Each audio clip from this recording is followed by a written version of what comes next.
শাপলাকে কেন ওই শিডিউলে অন্তর্ভুক্ত করা হবে না সেটারও স্পষ্ট নীতিমালা নেই।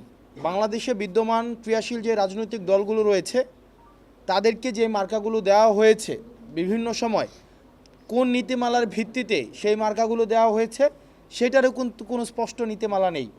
অর্থাৎ নির্বাচন কমিশন যার মানে একটা মধ্যযুগীয় বর্বর আমরা যেই আমরা শাসন ব্যবস্থা দেখতাম, যেখানে রাজা যেভাবে ইচ্ছা সেভাবেই হচ্ছে আইন প্রণয়ন করে, সেভাবেই ইচ্ছা হচ্ছে সেটা বাস্তবায়ন করে, নির্বাচন কমিশনের আচার আচরণে আমরা এই ধরনের আমি বলছি না যে তারা এটা করছে বা তাদের ইচ্ছা আছে, বাট আমরা দেখছি মধ্যযুগীয় রাজা বাদশাদের আচরণের সাথে তাদের একটা সাদৃশ্য রয়েছে।